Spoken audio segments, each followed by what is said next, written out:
Friends, ತುಳುನಾಡ ಅಡುಗೆ ಮನೆಗೆ ಸ್ವಾಗತ. ಬನ್ನಿ ಫ್ರೆಂಡ್ಸ್, ನಾವಿವತ್ತು ರುಚಿಕರವಾದ ಮಾವಿನ ಹಣ್ಣಿನ ಸಾರು ಹೇಗೆ ಮಾಡೋದಂತ ನೋಡೋಣ. ಈ ರೀತಿ ಸಾರು ಮಾಡಿದ್ರಂತೂ 4 ತುತ್ತು ಊಟ ಜಾಸ್ತಿನೇ ಸೇರುತ್ತೆ. ಅಷ್ಟು ರುಚಿಯಾಗಿರ್ತದೆ ಮಾವಿನ ಹಣ್ಣಿನ ಸಾರು. ನಾನಿಲ್ಲಿ ಚೆನ್ನಾಗಿ ಹಣ್ಣಾದ 5 ಮಾವಿನ ಹಣ್ಣನ್ನು ತೆಗೆದುಕೊಂಡಿದ್ದೇನೆ. ಇದನ್ನು ಚೆನ್ನಾಗಿ ತೊಳೆದು ಇಟ್ಟಿದ್ದೇನೆ. ಈ ಸಾರು ಮಾಡಲು ಮಾವಿನ ಹಣ್ಣು ಹೇಗೆ ಇರಬೇಕಂದ್ರೆ ಸಿಹಿಯಾಗಿ ಹುಳಿ ಮಾವಿನ ಹಣ್ಣು ಆಗಿರಬೇಕು. ತುಂಬ ಹುಳಿ ಇರಬಾರ್ದು, ಸ್ವಲ್ಪ ಹುಳಿ ಇದ್ದರೆ ಸಾಕು. ಈ ರೀತಿಯಾಗಿ ಅದರ ತೊಟ್ಟನ್ನು ಕಟ್ ಮಾಡಿಕೊಂಡು ಸಿಪ್ಪೆಯನ್ನು ತೆಗೆದುಕೊಳ್ಬೇಕು. ಕೆಲವರು ಸಾರು ಮಾಡುವಾಗ ಸಿಪ್ಪೆ ಸಮೇತ ಹಾಕ್ತಾರೆ.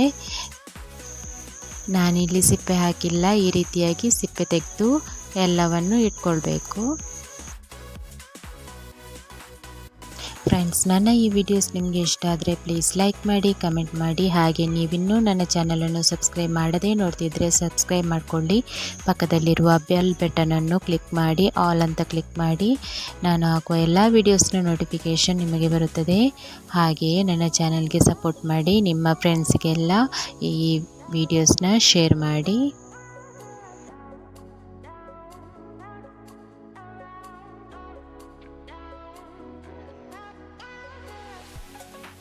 ನೋಡಿ, ಈ ರೀತಿಯಾಗಿ ಎಲ್ಲ ಮಾವಿನ ಹಣ್ಣಿನ ಸಿಪ್ಪೆಯನ್ನು ತೆಗೆದು ಇಡಬೇಕು.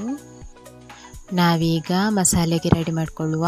ಸ್ಟವ್ ಮೇಲೆ ಒಂದು ಪ್ಯಾನ್ ಇಟ್ಟು ಅದಕ್ಕೆ ಒಂದು 2 ಸ್ಪೂನ್ನಷ್ಟು ತೆಂಗಿನ ಎಣ್ಣೆಯನ್ನು ಹಾಕಿಕೊಳ್ಳಬೇಕು. ನೀವು ಯಾವ ಅಡುಗೆ ಎಣ್ಣೆ ಯೂಸ್ ಮಾಡ್ತೀರೋ ಅದನ್ನೇ ಹಾಕಿಕೊಳ್ಳಬಹುದು. ನಾನಿಲ್ಲಿ ತೆಂಗಿನ ಎಣ್ಣೆ ಯೂಸ್ ಮಾಡಿದ್ದೇನೆ. 2.5 ಸ್ಪೂನ್ನಷ್ಟು ಕೊತ್ತಂಬರಿ,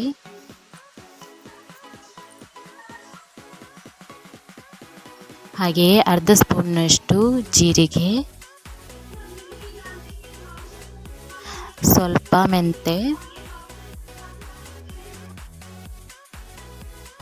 ಹಾಗೆಯೇ ಅರ್ಧ ಸ್ಪೂನ್ನಷ್ಟು ಸೊಂಪು, ಒಂದು ಚಿಕ್ಕ ತುಂಡು ಚಕ್ಕೆ,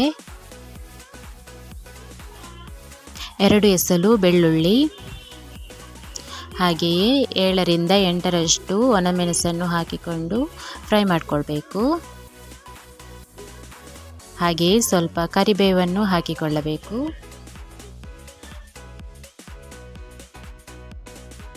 ಮಸಾಲೆಯನ್ನು ಚೆನ್ನಾಗಿ ಫ್ರೈ ಮಾಡಿಕೊಳ್ಬೇಕು.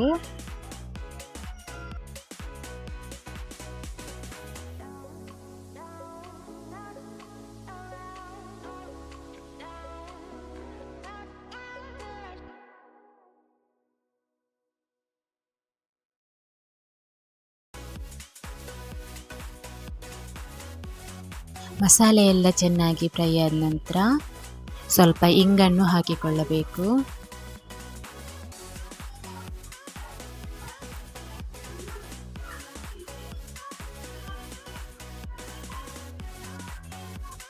ಹಾಗೆಯೇ ಸ್ವಲ್ಪ ಹುಣಸೆ ಹುಳಿಯನ್ನು ಹಾಕಿಕೊಳ್ಳಬೇಕು. ಹುಣಸೆ ಹುಳಿಯನ್ನು ನೋಡಿಕೊಂಡು ಹಾಕ್ಕೊಳ್ಳಿ, ಯಾಕಂದರೆ ಮಾವಿನ ಹಣ್ಣು ತುಂಬ ಹುಳಿ ಇದ್ದರೆ ಹುಣಸೆ ಹುಳಿ ಸ್ವಲ್ಪ ಕಮ್ಮಿ ಹಾಕ್ಕೊಳ್ಳಿ. ಅರಶಿನ ಹುಡಿಯನ್ನು ಹಾಕ್ಕೊಂಡು ತಣ್ಣಗಾದ ನಂತರ ಮಿಕ್ಸಿಯಲ್ಲಿ ಸ್ವಲ್ಪ ನೀರು ಹಾಕ್ಕೊಂಡು ರುಬ್ಕೊಳ್ಬೇಕು. ಸ್ಟವ್ ಮೇಲೆ ಒಂದು ಪಾತ್ರೆ ಇಟ್ಟು ಅದಕ್ಕೆ 2ರಿಂದ 3 ಸ್ಪೂನ್ನಷ್ಟು ಎಣ್ಣೆಯನ್ನು ಹಾಕ್ಕೊಂಡಿದ್ದೇನೆ.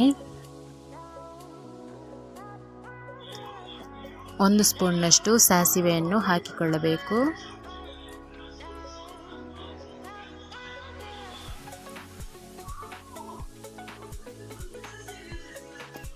ಹಾಗೆಯೇ ಜಜ್ಜಿಕೊಂಡಿರುವಂತಹ ಬೆಳ್ಳುಳ್ಳಿ ಎಸಳನ್ನು ಹಾಕಿಕೊಳ್ಳಬೇಕು.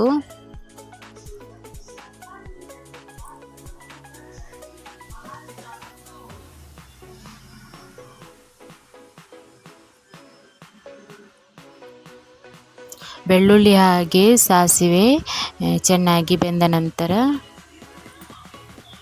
ಅದಕ್ಕೆ ಕರಿಬೇವನ್ನು ಹಾಕಿಕೊಳ್ಳಬೇಕು. ಈಗ ಒಗ್ಗರಣೆ ರೆಡಿ ಆಯಿತು. ನಂತರ ಕಟ್ ಮಾಡಿಕೊಂಡಿರುವಂತಹ ಒಂದು ಈರುಳ್ಳಿಯನ್ನು ಹಾಕಿಕೊಂಡು ಫ್ರೈ ಮಾಡಿಕೊಳ್ಬೇಕು.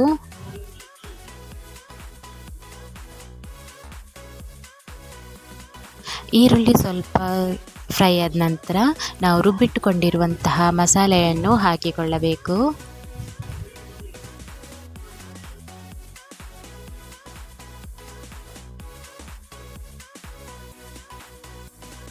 ಸ್ವಲ್ಪ ಮಿಕ್ಸಿ ತೊಳೆದ ನೀರನ್ನು ಹಾಕಿಕೊಳ್ಳಿ.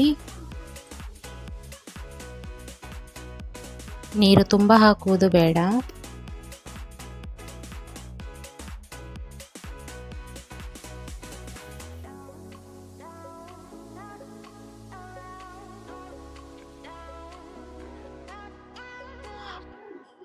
ಹಾಗೆಯೇ ರುಚಿಗೆ ತಕ್ಕಷ್ಟು ಉಪ್ಪನ್ನು ಹಾಕಿಕೊಳ್ಬೇಕು.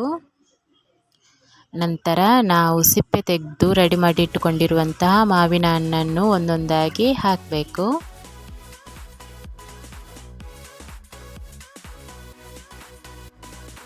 ಎಲ್ಲ ಮಾವಿನ ಹಣ್ಣನ್ನು ಹಾಕ್ಕೊಂಡ ನಂತರ ಮಸಾಲೆಯೊಂದಿಗೆ ಚೆನ್ನಾಗಿ ಮಿಕ್ಸ್ ಮಾಡಿಕೊಳ್ಬೇಕು. ಮಸಾಲೆ ಎಲ್ಲ ಮಾವಿನ ಹಣ್ಣಿಗೆ ಚೆನ್ನಾಗಿ ಎಳಿಬೇಕು. ಅದಕ್ಕೆ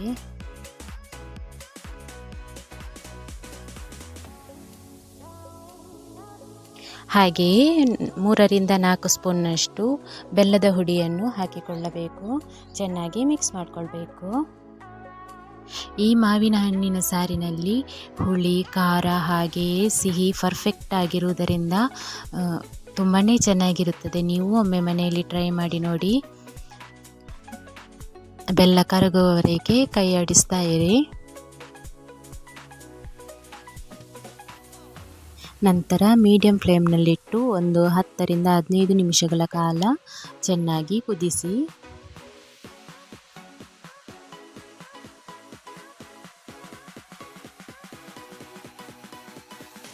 ಈಗ ಮಾವಿನ ಸಾರು ಚೆನ್ನಾಗಿ ಕುದಿ ಬಂದಿದೆ.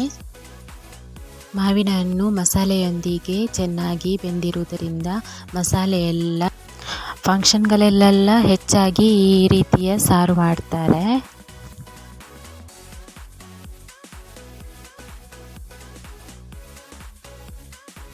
ನೋಡಿ ಫ್ರೆಂಡ್ಸ್, ಸೂಪರ್ ಆಗಿರುವ ಮಾವಿನ ಹಣ್ಣಿನ ಸಾರು ರೆಡಿಯಾಗಿದೆ.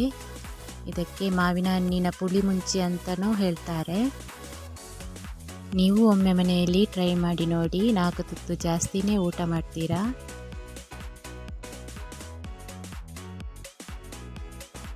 Thank you for watching.